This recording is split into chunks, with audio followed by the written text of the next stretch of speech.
are strengths? How can you overcome these obstacles in life that are thrown your way? It all becomes an obstacle course that you have to overcome. So you have to find your way around things no matter what. You can't let these small things get in your way, even if they feel like they're big and they're overwhelming to you. Because we, as humans, as creatures of this nature, we're given in life. You have to remember each day is a blessing, and we have the capabilities and the abilities to overcome and conquer. We've been doing it since the beginning of time. We have the advantage in this life.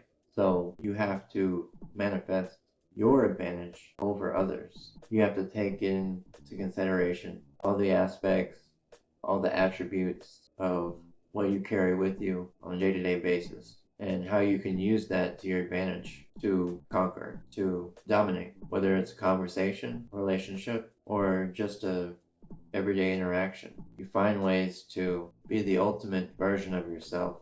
Like you say, you want to live your best life, right? But you also want to be the best version of yourself. So you have to find ways to counteract any negative thoughts you may have and find ways around it to where you come out on top, no matter what. So the deck of cards that you're dealt, you could mix them up all that you want, shuffle them, and if you're a magician, you'll have the correct one on top, exactly the way you want it every time, because you know a trick or two. But if you don't learn any tricks, it's Russian roulette. You never know. So then it becomes that whole aspect of life that it seems random when it's not. Everything is destined to be the way that it is, exactly the way it is. So if you can find a way to adapt and learn and gain wisdom, understanding, and you're patient enough and focused, you could always find ways to manipulate reality. And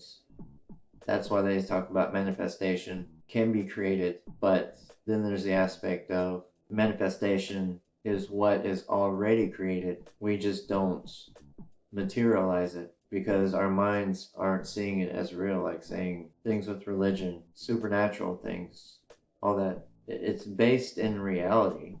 It comes from the perception of reality. But really perspective is subjective, and it's based off of our own point of view of our own reality, our own perceived reality. Then it becomes a subjective thing. If you're talking about something that's objective, that everybody accepts as being there, like material things that exist in front of our eyes, then it becomes an objective thing.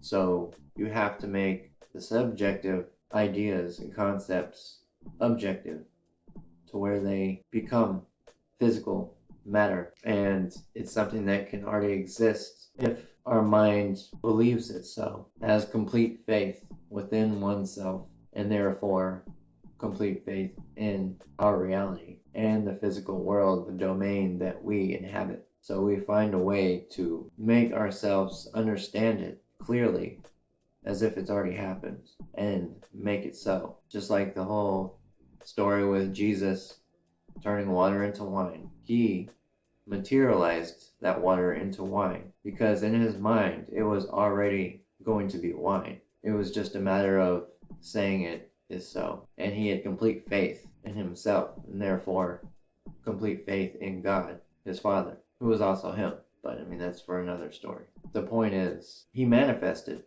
that water to be wine. He knew it would be that way. So he made it so. So therefore, you don't have to be Jesus. You don't have to be a supernatural being or someone with amazing powers and abilities. You have to focus your mind, idealize exactly what it is that you have in your life as existing in your life along with you. You have to let it be in this particular timeline of reality. And once you're able to focus your mind on that and let it materialize, let it become a part of this present moment, the world is yours.